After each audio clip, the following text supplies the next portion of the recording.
Hello and welcome along to today's episode of the Improvement Over Perfection podcast. I'm your host Kevin, and today what we're going to be talking about is accountability within teams.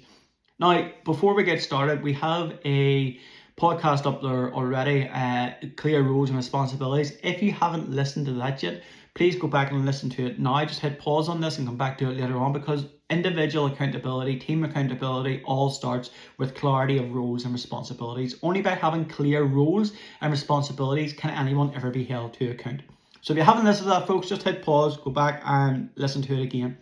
For those of you who have listened to it, that just starts it off with a nice way of introduction what accountability is. Accountability, as it sort of sounds, is you being accountable for what you have been given responsibility for, or what you have taken the lead on. Happens in work. You are responsible for performance in work. You're responsible for having, stocks, the shelves stocked. You're responsible for getting the bus from point A to point B. You're responsible for making sure that the process within a factory is working. Whatever that responsibility is, that's what you're held to account for. And it's no different whenever it comes into team games and team sports.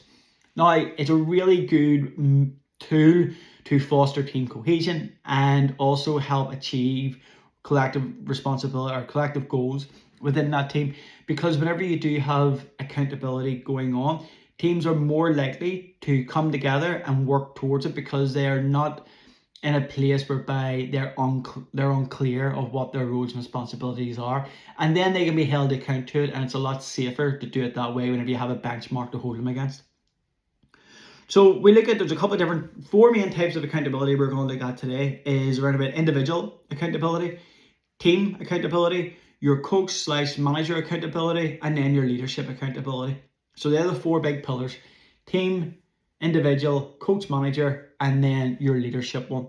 So we'll start off the individual accountability to start with. Individual accountability, as you probably can guess, is about personal responsibility within a team context. It's you being held to account or being accountable for your own actions that drive the performance of yourself. And what I mean by that is that if you're asked to complete a recovery program to come back from injury, the onus is on you to do that. If you're asked to be at training starts at 7 o'clock and you're asked to be there 1:45, kitted out and ready to go for 7 o'clock, that individual responsibility sits with you as a person. Your other things about, like, not going out in a beer the night before a match, or making sure that whenever you're coming to a game, you have your socks, your boots, your shorts, everything that's asked of you to be there, that is about your own accountability. If you do not have that, only you can be held account to it.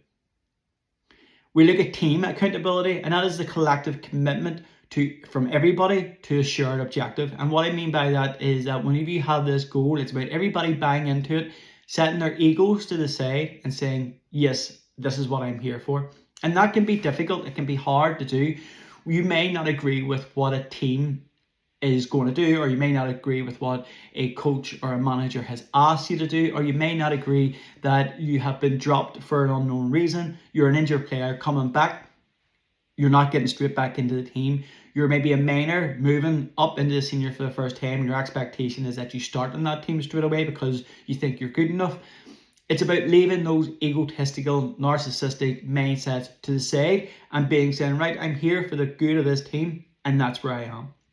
And that brings in around about collective leadership and stuff, which we'll talk about in another podcast as well.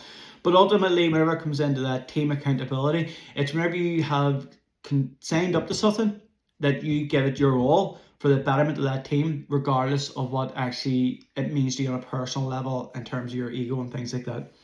The coach and manager accountability, that is a responsibility for the coaching staff or the managers in guiding and coaching and leading the team through challenging times, planning properly, effective performance management, and setting about to, again, get the best outcome possible for that team at that time with the resources you have.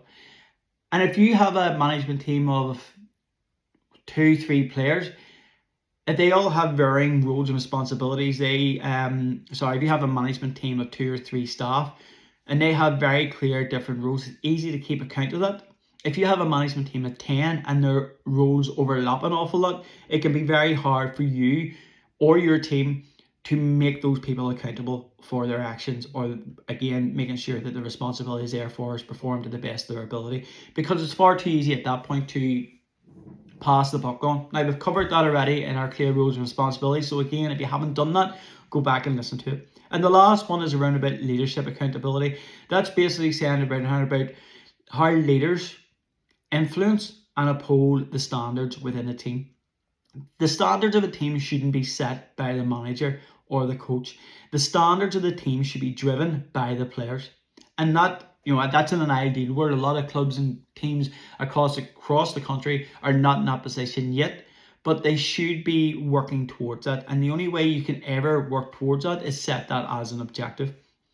Regardless of the coach or manager who comes in or goes out, or the players that come in and go out, the leadership should always be the focus of the team. And the culture within that team should be around about leaving the jersey in a better place than what it was. And that's an old All Blacks mantra, but it is a very relevant and practical tool / mindset that can be used. Everybody is responsible for leadership in the team. That is what collective leadership is. You don't come into a team and you're told what to do. You have responsibility for being a leader in your specific area. Is that a cornerback? Is that a midfield? Is that a forward? You have a chance there. If you're a new player in the team, you have to show leadership by being able to take that you're not starting very well. If you're an injured player coming back, you take that on and you support others regardless of the pain that it helps for you. It's difficult to do. It's not easy to do. But if you're able to step back, watch a game, and then give feedback to a player who you possibly are challenging in a position for, that's really good leadership. If you're a cornerback and you're not starting, but you're able to speak to another cornerback and pass on your experience to him and say, look, he's getting in the inside here, take a step back and push him out towards the wing. That creates great team cohesion within the team. It creates great psychological safety within the team, and it creates a bond within the team whereby we're all in this together. And it's not a case of those without leadership skills stepping back and saying he shouldn't be starting, I should be starting, look, his man's getting the inside of him all the time and doing this sort of backstabbing that goes on. So there is a leadership, that accountability that comes from all. One of the biggest challenges that we have is about fostering accountability within the team.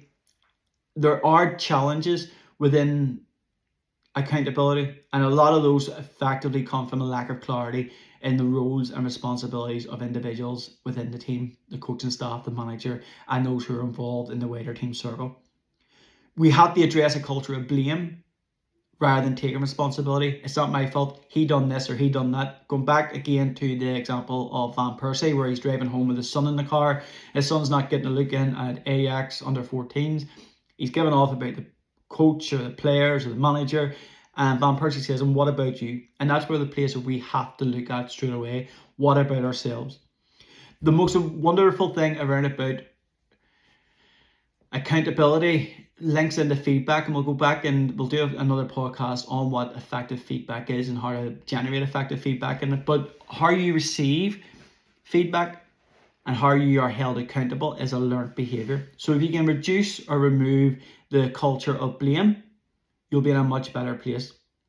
And then the last one is around about dealing with the inconsequences or the inconsistency in terms of how the enforcement of consequences go.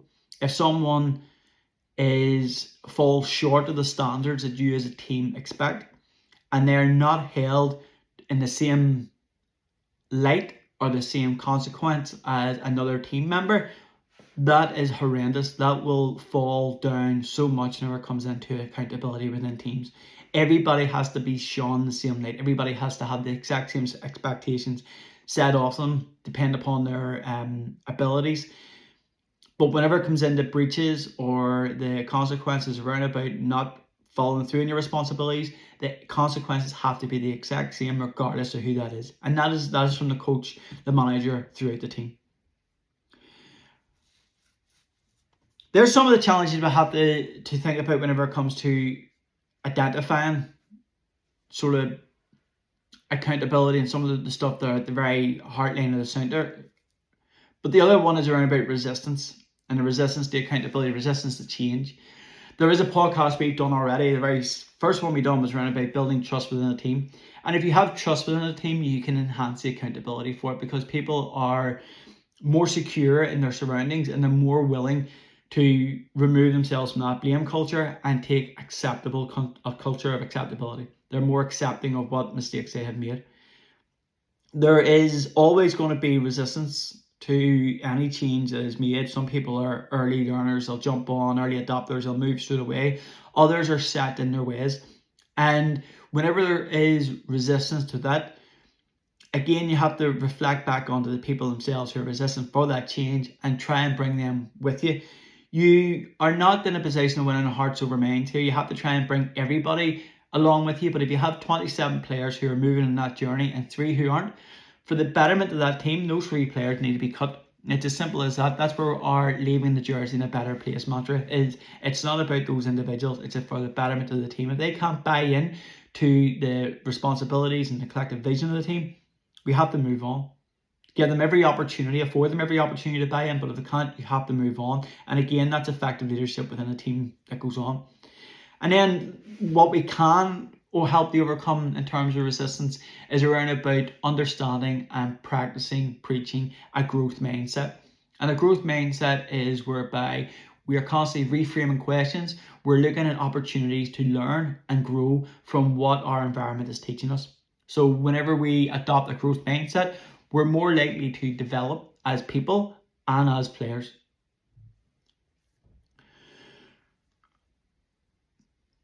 One of the big things around about accountability, and we've talked about it in a number of the podcasts already, is around about developing a culture of open and honest communication. That goes back to your values approach to it. If we can foster an environment where team members feel comfortable in expressing concerns, without fear of ridicule, without fear of isolation or blame or being dismissed, we can start to develop these other really key pillars in terms of team effectiveness to move forward with. Going back to our Open and Honest Culture podcast that we've done already, go back and have a listen to that. And if you can get those bedrocks in place, you start to see in these where the foundations are laid, the bedrocks laid, and then we can start to add pillars to it. We do encourage constructive feedback throughout our open conversations, our open and honest conversations, constructive feedback for the improvement of players. And it has to be that. We will do a podcast very soon on how to develop feedback more effectively within teams. But again, another pillar of really effective team development is around about having effective feedback loops. The last one, what we're going to talk about, is around about this cultivating leadership qualities within your team to inspire accountability, to inspire other leaders that go on. There's an example there where one of the local teams here in Belfast, one of the best players, they were playing an Ulster Championship at the time, one of the best players, county player, arrives in the training. They've been out in the sauce Friday, Saturday, Sunday, arrives in the training on Monday, goes to get changed, and one of the younger fellas says to him, "What are you doing?" The person questions, says, "I'm going out to train." He says, "You've been on the drink all weekend. We've a match in a week or 2 weeks' time. That's not the type of behaviour that we expect. You're not training with us today." And that was somebody probably age of 22, 23, speaking to somebody in the ages of 27, 28, a bit older than him, and having the confidence to do it, surrounded by his peers who were willing to back him up on that. And that culture defined that team. That team went on to win in All-Ireland, and that culture defined that team. It didn't matter who came in to look after that team in terms of management or coaching. The players led that team, and that's where you want to get to. And where that success story came from was that whoever came behind, that was an example of what effective leadership is, regardless of how long you've been in the team. We want to encourage mentorships and relationships to support individuals and develop the team. So like I said earlier on, whenever you have maybe an older player who's maybe touching mid-late 30s, almost at the stage of retirement, and you have this young buck coming in, 18, 19 years old, who's starting ahead of him, that senior player needs to understand that it's not about him, it's about that jersey in a better place. He needs to be able to take that younger fella to the side and give him as much help and support as he can, and leave his ego to the side, which again is very hard to do. The last one that we're going to talk about, I suppose, is about celebrating success and progress. And for anybody, recognition is massive. Recognition doesn't always have to be in the form of cups or trophies or championships or leagues. Acknowledgement and celebrations of an individual is paramount. It doesn't have to be done in front of everybody, but somebody go on and speaking to a player and say, look, you've done really well in that. You're close to getting on the team. Your training performance has been very good. That starts to build up confidence within that team. That person feels better straight away. They might say, oh, I don't need a pat in the back. But believe me, there's enough evidence to suggest across all spectrums of life, when someone is recognised for their contribution, they do feel like a valued member of that team. And being valued is the single most important aspect of any person's life. Without value in your life, you lead a very lonely, sad journey. Mental health, team cohesion, wherever it is, anytime a person is involved, there has to be a value to that person. They have to feel valued in that, and recognition goes a long way to allowing people to feel they have a place in the team, in society, in life. And again, reinforcement of that positive culture. Whenever something does go well, even though it has been challenging, celebrate it. Celebrate and say, well done. Look, this is how we've overcome before. Talk about it. Don't close it behind the door. Talk about it and say, we faced a difficult task, but we got there in the end. It was uncomfortable for us to do, but we got there. And keep reminding people of that. So the next time a challenging environment or a challenging situation comes up, they're more likely to recall that positive experience because it's being talked about, it's being celebrated, and it's setting the new standards within that team. So that's us for today. Look, just 4 key points to run back over. You have your individual accountability, your team accountability, your management/coaches accountability, and then you have your leadership accountability. They're all very core to the development of any team cohesion, any team progress that wants to be made. But it all starts with me, not we. You have to start reflecting on yourself and be more open to having open and honest conversations as they go on. All of these podcasts that we do are all interlinked. They will all have a place and a meaning at some stage throughout your time. Go back now and have a wee listen to some of our other podcasts that are going on there. And through these podcasts, you'll hopefully take some learning that will help you in your journey as a player, as a coach, or as a manager within GAA.